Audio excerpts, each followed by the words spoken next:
La Maison de l'Architecture et la Fédération des architectes et des ingénieurs de Genève présentent Urban Lecture.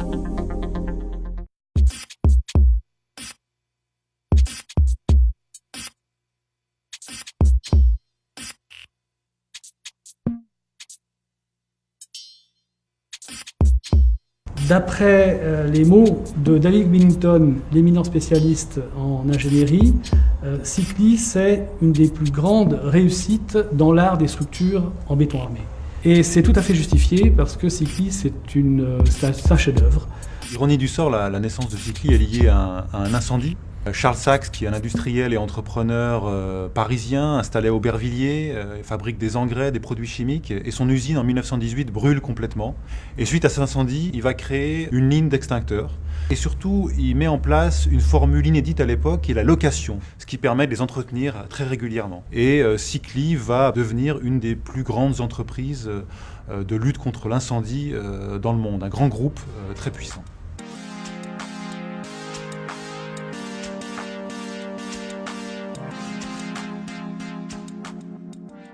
L'acronyme de Sicily, c'est Secours immédiat contre l'incendie.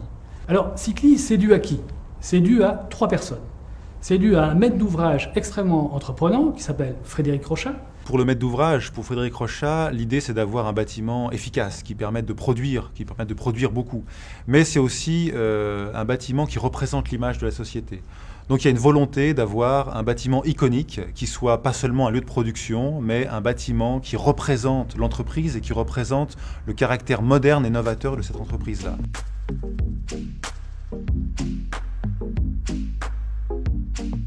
Frédéric Rochat va faire appel à un ingénieur et un architecte qui sont Heinz Isler et Constantin Hilberer pour réaliser cette usine. Hilberer, architecte genevois, qui a fait quelques centaines de logements et qui se met à faire des formes organiques juste pour ce programme. Et puis on a affaire à un ingénieur de génie qui fait partie des plus grands ingénieurs suisses de la deuxième moitié du XXe, qui s'appelle Heinz Isler.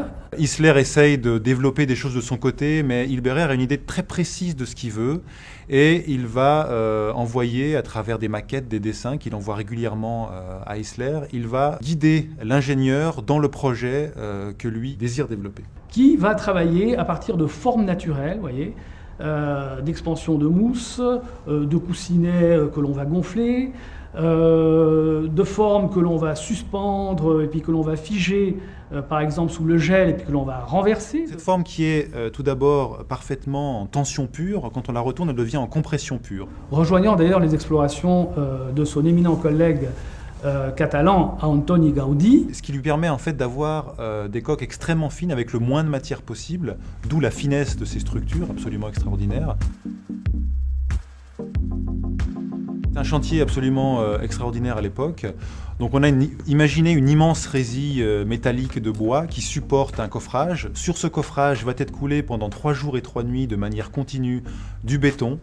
On a eu toute une armée d'ouvriers qui travaillent à mettre en place le béton. Il faut voir que les épaisseurs sont extrêmement fines. On a seulement 9 cm en haut de la voûte. Donc on est vraiment, c'est de la coquille d'œuf comme rapport. 36 mètres de portée. 30 cm maximum au niveau des appuis, donc c'est quelque chose de très précis qui demande une main-d'œuvre et un savoir-faire extrêmement pointu.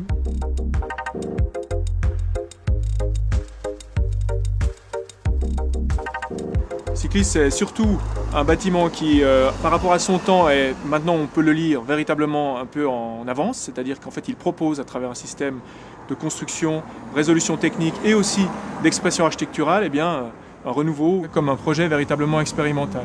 Il a cette capacité, même encore maintenant, d'émouvoir et de reparler de cette période assez folle qui est aussi entre les années 65 et 70, 73, qui est une période extrêmement riche pour l'architecture contemporaine et notamment pour les recherches plastiques, lyriques et de forme par rapport au domaine de l'ingénierie et de l'architecture. Alors le pavillon Sicily est exceptionnel et on le lit maintenant comme un bâtiment exceptionnel parce qu'il est un peu la réunion finalement de la recherche qui a commencé très tôt d'Heinz Isler en 1954 sur cette fameuse recherche de nouvelles formes. 69, il est réalisé, alors qu'Heinzler est un peu au sommet de son art, il a la capacité de pouvoir justement structurellement résoudre un certain nombre de problèmes. Il est exceptionnel parce que c'est le seul bâtiment au monde qui est construit avec des voûtes asymétriques, ces fameuses coques en quelque sorte, qui sont plastiquement extrêmement belles et placées dans la ville de Genève, au cœur de la ville de Genève. C'est un bâtiment qui est évidemment remarquable. Le pavillon Sicli, donc actuellement, est un lieu qui est dédié principalement aux activités liées à l'architecture, expositions, débats, conférences et à quelques événements qui peuvent évidemment encore être imaginés. C'est une voûte, 2 voûtes, qui sont complètement libérées de leur fonction d'origine, l'usine Sicli. Donc c'est des lieux qui sont véritablement ouverts, polyvalents, permettant des réunions, vraiment des partages d'activités culturelles, surtout et principalement dans le domaine de l'architecture et de l'urbanisme. Pourquoi ? Il y a d'abord évidemment la position de ce bâtiment au centre-ville, dans un futur quartier, le Pave, qui est en cours de développement. Il y a évidemment aussi le fait que c'est un bâtiment exceptionnel, qui a cette forme particulière, donc qui est reconnaissable parmi 1000 bâtiments. Et puis il y a aussi une reconnaissance que le monde architectural, ou quelque part la culture genevoise, se fait de ce lieu comme un lieu dédié à une activité qu'il représente, c'est-à-dire l'ingénierie, l'architecture, une forme, donc peut-être le design, quelque chose qui est en lien avec aussi la recherche architecturale au plus strict de ce mot.